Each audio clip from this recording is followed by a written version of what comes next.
Hi Ricardo, thanks for sending me your file. So I have it open and I've renamed it here Swift Movie Official 2 just so that I can keep track of it separately. And let's take a look what happens when I run it. So I'm going to press Command Enter to run. And okay, now I'm getting the syntax errors. So you can see the Swift goes absolutely crazy when there's an error somewhere in the main FLA file. So let's take a look at this. In here, in the compiler errors, we see scene 1, frame 1, line 6, column 1, column 8, but both of these are in line 6, right? And it says import is not a valid type, expecting right paren before flash. So let's double click on one of those and let's see what it's talking about. Right here, your import statement is absolutely perfect, so it shouldn't be having a problem with that. So what we do is we look to the line before it. And this is where we see the problem. Right here, you have an opening parenthesis and no closing parenthesis because you only have part of the function here. So the first thing I'm going to do is I'm going to comment this out. Now, when I run it by pressing Command Enter again, I get a different error. We still get the crazy blinking over here, right? But now it says, in line 3, column 49, access of undefined property loading done. So if I double click on this, it brings me to the line.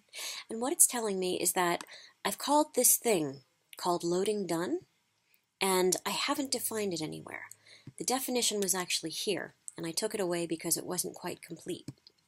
So what we're going to do, there's a really long explanation for a way that we could do this, but I'm going to walk you through the changes that you need to make right now to get your Swift, to get your file to work just the way it is. So, the first thing we're going to do is close the Actions panel and go back to the timeline. And over here, in Frame 2, on your Actions layer, I'm going to right-click and insert a keyframe because I'm going to put some actions just in Frame 2. So now what I'm going to do is I'm going to go back to the Actions panel, which I have right over here. I'm going to go back to Frame 1, and I'm going to take everything that has to do with the buttons, and I'm going to do Command X to cut it out of here. Then I'm going to go back to Frame 2, into the Actions panel, and I'm going to paste it all in here using Command V. Up at the top, I always like to start with a stop. Okay, so the reason that we did this, you're assigning things to, you have these buttons here, right? And this one is white button, this one is green button, this one is blue button, and this one is red button. But in Frame 1, they don't exist yet. They don't actually come into existence until we make it to Frame 2. So, when we want to write actions that have to do with them, we have to do them no sooner than Frame 2 when they first exist. Okay? The other thing I'm going to do is I'm going to go back to Alejandra's code. So if you have Canvas open and you go to assignment A1C, the 1.3 root preloader, that's the file that we want to use. So back over here in Animate, I have that open. And we're actually going to copy her actions code right from Frame 1 in the ActionScript layer right here. So I'm going to go into there, and I'm going to scoop up all of this, do Command C to copy, and then I'm going to jump back into our file, and again, in Frame 1, in the Actions layer, I'm going to come right back into here, and I'm going to paste all of this. So I'm going to leave these import statements here because I feel like they're important, because I know they're important, but I'm going to delete everything else before that, and there we go. The other thing is, I remember from her lesson that this code right here, it involves two objects that are currently on our stage. So in hers, she has this dynamic text field here, right? We know it's dynamic because it's set in the properties, and she calls it loading text TF. We also know that this bar is going to change shape as the to reflect the progress of the loading, right? So this movie clip, we know it's a movie clip up here, she's called Loading Bar MC. So now we jump back into your file, and let's take a look at that code. We're looking for instances of Loading Bar MC, and we're looking for instances of loading text TF. And let's just take a quick look. I believe in our file here, we have a slightly different name, so we're going to make sure that we use the name that you used right here on your stage. So I've clicked on the dynamic text field, and I'm just going to come up to Properties. I'm going to scoop up the name and do Command C to copy.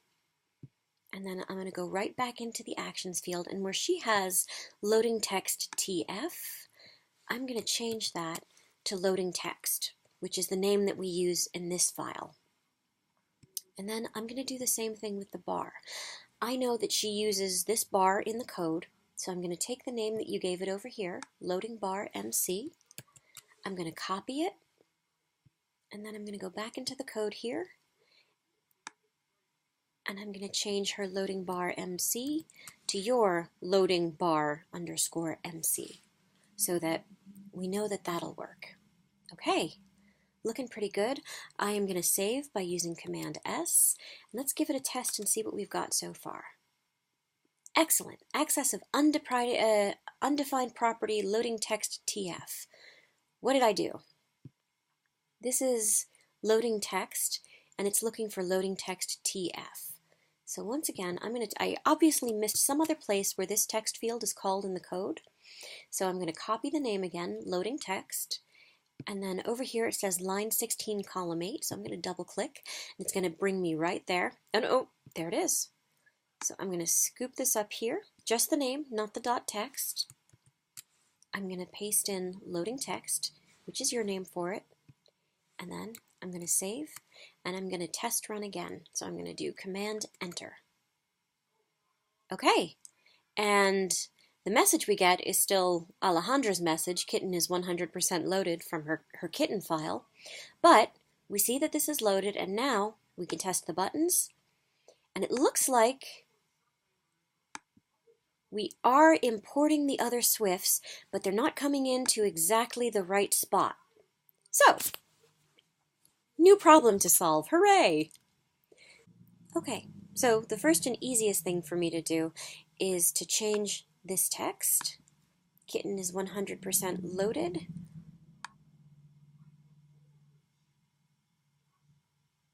We're going to change that right here where it says kitten is something percent loaded. We're going to change that to file.